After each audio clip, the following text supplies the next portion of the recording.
30 में यहाँ पधारे हुए मुख्य अतिथि राजस्थान सरकार के माननीय अशोक गहलोत साहब, मंच पर उपस्थित राजस्व मंत्री श्री रामलाल जी जाट साहब, शिक्षा मंत्री श्री बी.डी. कल्ला जी, हमारे उद्योग की मंत्री माननीय शकुंतला जी, उपस्थित सभी भिलवाड़ा के विधायकगण, जनप्रतिनिधिगण, उपस्थित सभी उद्योगपतिगण, मैं आज भिलवाड़ा की इस धरा पे आपने यह संवाद रखा है, आपका हृदय से अभिनंदन करता हूं और आभार करता हूं।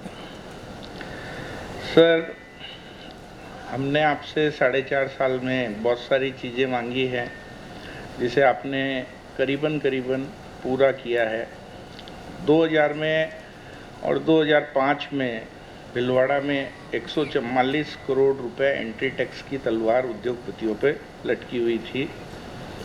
जब हमने ये मैटर आपको बताया तो आपने सहजता से 144 करोड़ रुपए इसी टेक्सटाइल इंडस्ट्री के माफ़ किए, जिसके लिए वापस आपका एक बार मैं पुनः आभार व्यक्त करता हूँ। सर, मिशन राजस्थान 2030 में आपने हम लोगों से जो अपने सुझाव मांगे हैं, मैं आपको मेरी ओर से 4 सुझाव दे रहा हूं। सर, प्रमुखता से किसी भी उद्योग के लिए 40% हम लोगों को कॉस्ट करता है, वो बिजली करता है। सर, मैं इसके लिए अपना सुझाव देना चाहता हूं, समाधान है अपना कि सर, उद्योग में लोड कैपेसिटी वाइज आप लोगों ने सोलर प्लांट अलाउड कर रखे हैं सर, और वो हमारी सारी इंडस्ट्री की छतों पे लगे हुए हैं या हमारी प्रीमिसेस में ही लगे हुए हैं। तो मैं चाहता हूं सर, इस लोड की सीमा को हटा के उस फैक्ट्री प्रीमिसेस और फैक्ट्री के रूफ टॉप के ऊपर हमें सोलर बिना लोड कैपेसिटी के जितना हम लगाना चाहे, जिसमें सरकार से हमें कोई कंट्रीब्यूशन नहीं चाहिए, उद्योगपति अपना खुद का सोलर स्थापित करेगा और राजस्थान को ग्रीन एनर्जी के रूप में एक अच्छी बिजली की उपलब्धता रहेगी और सरकार को जो महंगी रेटों में बिजली खरीदनी पड़ती है, उसके लिए भी इसके अंदर कमी आएगी।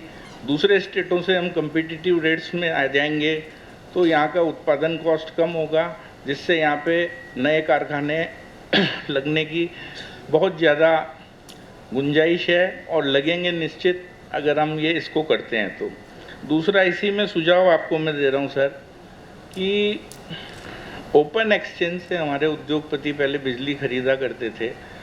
पूर्ववर्ती सरकार वसुंधरा राजे जी ने, जब आपकी वजह से पावर सरप्लस था राजस्थान के अंदर, तो उस पॉलिसी के तहत उन्होंने 3 रुपये यूनिट उसके ऊपर चार्जेस लगा दिए थे, जिससे हमारे यहाँ पे बिजली की जो कॉस्ट थी वो हमारे ऑन प्रोडक्शन के बरोबर आ गई। यानी जिनको भी प्लांट्स अंदर लगा रखे थे उनको बंद होना पड़ा और वो कॉस्ट जो सरकार हमको जिस रेट में दे रही थी और वो पॉलिसी ख़त्म हो गई। मैं आपसे निवेदन करूंगा सर, ओपन एक्सचेंज की बिजली को पुनः वापस बिना लेवी के अलाउड की जाए सर। हर जिले की एक अपनी छोटी सी समस्या होती है, उसका भौगोलिक स्थिति अलग अलग होती है सर। यहाँ पर 20 किलोमीटर में हमको इंडस्ट्रियल लैंड अवेलेबल नहीं है, जिसका एक रीज़न है सर कि यूआईटी पेराफेरी आप लोगों ने 20 किलोमीटर की कर रखी है। अब आज यहाँ पे जो ओल्ड इंडस्ट्रियल एरियाज़ हैं उसके अंदर हमारी फैक्ट्रियाँ लगी हुई है, जैसे चित्तौड़ रोड, अजमेर रोड, और बहुत बड़े बड़े उद्योग लगे हुए हैं। उन्हीं के बीच के अंदर 1 किलोमीटर के दायरे में इतनी कृषि भूमि खाली पड़ी है, पर हम उसको कन्वर्जन नहीं करवा सकते, कारण कि वो यूआईटी पेराफेरी में आती है और यूआईटी उसको खाली कृषि आधारित उद्योगों पे ही कन्वर्ट करती है।